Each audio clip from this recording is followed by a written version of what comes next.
Hey, I'm Sarah Benson, and I'm 14. Science is my thing. We're your typical suburban family. Dad's Michael, a respected doctor everyone looks up to, and Mom's Linda, who runs the best bakery in town. Her cupcakes are basically famous. Then there's my older brother Jake, who's 18 and should be enjoying his first year of college. At least that's what we all thought. Growing up, Jake was my hero.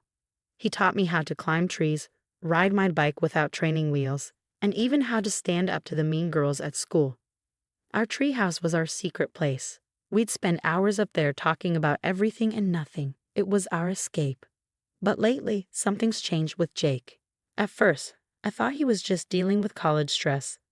But things didn't add up. It started when I overheard him and our parents arguing about money. I was grabbing a snack when I heard Dad say, "Jake, we're not made of money. Your spending is out of control." Jake fired back, "You don't understand. College is expensive." I froze behind the door listening. Mom sounded worried. "But honey, we're already covering your tuition. Where's all this extra money going?" That's when I started paying closer attention. Jake began showing up in designer clothes worth more than my entire wardrobe. And don't even get me started on the new car he was driving, an Audi. Last I checked, flipping burgers at the campus cafeteria doesn't pay for an Audi. Then he started coming home at weird hours, sneaking in at 3 a.m. on random weeknights. His new friends? Yeah, they looked more like bikers than study buddies. I was freaking out. This wasn't the Jake I knew. My big brother was turning into someone I didn't recognize. I needed to talk to someone, but who? Enter Melissa, my best friend since kindergarten. We were supposed to be studying for our biology test, but I couldn't keep it in any longer. "Mel, I think Jake's hiding something big," I whispered. Her eyes went wide. "What do you mean?" "Like bad big." I spilled everything, the money fights, the weird hours, the sketchy friends. Melissa's face grew more serious with each word. "Sarah, this is serious. You need to tell your parents," she said, squeezing my hand. I hesitated. What if I'm wrong? What if it's nothing, and I just mess everything up? And what if you're right? Melissa countered. What if Jake's in real trouble? She had a point, but the thought of ratting out my brother made me feel sick. Jake and I always had each other's backs, but if he was mixed up in something dangerous, didn't I owe it to him to speak up? I had no idea that my decision would set off a chain of events that would change everything. At dinner one night, Dad casually asked Jake how studying for finals was going. Jake squirmed, barely making eye contact. Yeah, it's going," he mumbled. Mom jumped in. "You must be so stressed, honey. Do you need me to send you some care packages?" Jake just shoveled mashed potatoes into his mouth, avoiding the conversation. The tension was unbearable. I couldn't take it anymore. Before I knew it, I blurted out, "Jake dropped out months ago." The silence was suffocating. Dad's face turned red. Mom gasped. "Jacob Andrew Benson, is this true?" Jake glared at me with pure venom. "Thanks a lot, Sarah," he spat before storming out of the room. The front door slammed shut behind him. I felt sick. "I'm sorry, I couldn't." Mom's voice was quiet, hurt. "How long have you known about this?" "Not long, I swear." I overheard him arguing about money and... Dad cut me off. "We'll deal with you later. Right now, we need to find your brother." I couldn't stand the disappointment in their eyes. After they left to look for Jake, I slipped out to the treehouse, our safe space. But it didn't feel safe anymore. I was lost in thought when I heard the creak of the ladder. Jake's face appeared, twisted with anger. "You little snitch," he growled, pulling himself up onto the platform. "Jake, I'm sorry. I was worried about you. What's going on?" He stormed toward me, fists clenched. "You have no idea what you've done. Do you know how hard it's been pretending everything's fine? Then talk to me. We used to tell each other everything." Jake let out a bitter laugh. "Grow up, Sarah. The world isn't all science fairs and gold stars. Sometimes you've got to do what you have to survive." "Survive what, Jake? You're scaring me." He ran his hands through his hair, pacing. "I owe some people money, okay. Serious people. And now, thanks to you, I'm screwed. We can tell Mom and Dad. They'll help." "They can't help," he shouted, making me flinch. "God, you're such a child." I felt anger bubbling up. At least I'm not a liar and a dropout. Jake's eyes flashed dangerously. You know what? You're right, I am a dropout. And you know what dropouts do. Before I could react, he lunged forward and shoved me hard. I felt my feet leave the platform, my stomach twisting as I fell backwards. In that split second, I saw Jake's face. No shock, no remorse, just cold, empty anger. Then pain exploded through my body as I hit the ground, a sickening crack reverberating through me. Agony shot through my left arm, and I screamed. Sarah. My mom's terrified voice seemed distant. I tried to focus, but black spots clouded my vision.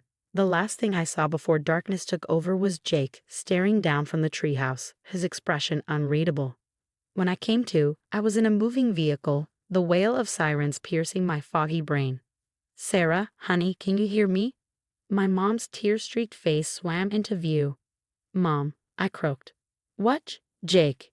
Shed, don't try to talk. We're almost at the hospital. As consciousness slipped away again, one thought echoed in my mind. Nothing would ever be the same again. The hospital room was too bright, too sterile. I blinked awake, confused and groggy. My left arm was heavy, encased in a bulky cast. Mom and Dad hovered over me, their faces etched with worry. Oh, sweetheart, Mom choked out, gently brushing my hair back. How are you feeling? I tried to sit up, wincing at the sharp pain that coursed through me like a shockwave. Like I got hit by a truck. What happened? Dad's jaw tightened. You fell from the treehouse, Sarah. Do you remember anything? The memories hit me all at once. Jake's anger, his hands shoving me, the terrifying fall. I shuddered, tears springing to my eyes. Where's Jake? I asked, my voice barely a whisper. Mom and Dad exchanged a glance. Hez, not here right now, Dad said carefully. We need to talk about what's been going on with your brother. Over the next few days, the truth trickled out. Jake hadn't been in college for months. He was working at some shady bar downtown, gambling away his tuition money, and hanging out with a rough crowd. I can't believe he lied to us for so long, Mom said, her voice breaking. Where did we go wrong? I wanted to comfort her, but I was drowning in my own emotions. Betrayal, anger, and a deep sadness swirled inside me. The brother I had once idolized felt like a stranger. Jake's actions had consequences. He faced charges for my injury despite his weak claims that it was an accident. The court sentenced him to community service and mandatory counseling. One afternoon, Jake showed up at the hospital. He stood awkwardly in the doorway, his eyes darting around the room. Hey, Sarah, he mumbled. I'm sorry about what happened. I turned away, unable to look at him. Are you sorry you pushed me or sorry you got caught? Come on, it was an accident. I didn't mean for you to fall, Jake protested. Just like you didn't mean to drop out or lie to everyone for months? I shot back, my voice rising. Get out, Jake. I don't want to see you. He left without another word, and I broke down sobbing. A nurse came in to check on me, concern etched on her face. It's okay to be angry, she said softly, but don't let it consume you. My recovery was slow and painful. Physical therapy was grueling, and nightmares plagued my sleep. I'd wake up in a cold sweat, the sensation of falling still fresh in my mind. Through it all, Melissa was my rock. She visited every day, bringing homework and gossip from school. You won't believe what happened in Chem Lab today, she'd say, launching into stories that made me laugh despite everything. One day, she arrived with a determined look on her face. Okay, enough moping. We're getting you out of this funk. I'm not moping, I protested weakly. Melissa raised an eyebrow. Sarah, you haven't left this room in days. Come on, let's at least go for a walk in the garden. Reluctantly, I agreed.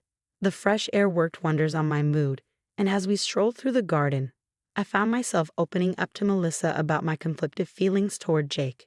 I hate what he did, but he's still my brother, I admitted. Is it wrong that part of me still wants to forgive him? Melissa squeezed my hand. There's no right or wrong way to feel, Sarah. Just give yourself time. Back at school, I threw myself into my studies, desperate for a distraction. Mr. Chen, my science teacher, seemed to sense my inner struggle. One day after class, he approached me. Sarah, I've noticed your work has been exceptional lately, he said. Have you considered joining the robotics club? I think you have real potential. For the first time in weeks, I felt a spark of excitement. Really? You think I could do it? Mr. Chin smiled warmly. Absolutely. Sometimes the best way to heal is to pour yourself into something you're passionate about. As I left his classroom, a tiny seed of hope took root. Maybe, just maybe, I could find a way to move forward from this mess. The robotics lab became my second home.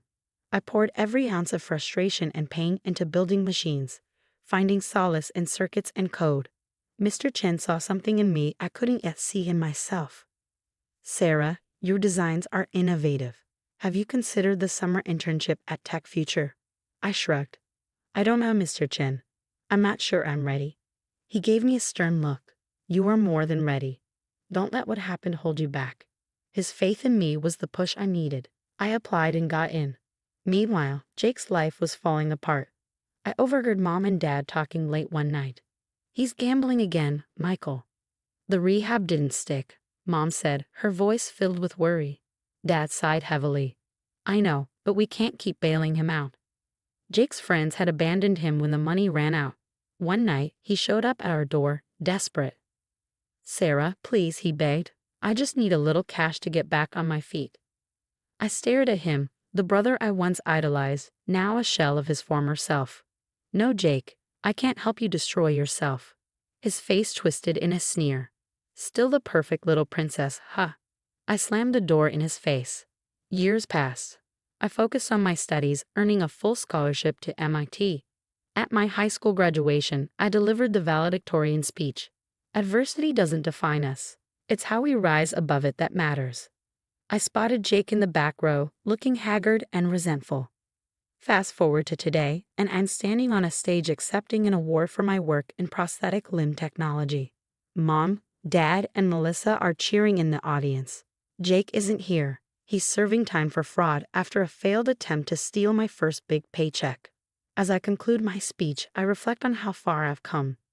The treehouse incident feels like a lifetime ago. I've built a life of purpose and success, while Jake's choices led him down a path of isolation and failure. I leave the stage with my head held high, ready to embrace my future. I'm stronger now, free from toxic influences, and determined to keep rising above the ashes of my past. The story ends here, but I've got a question for you. If you were in my shoes, could you ever forgive Jake for what he did? Would you give him another chance or cut ties completely?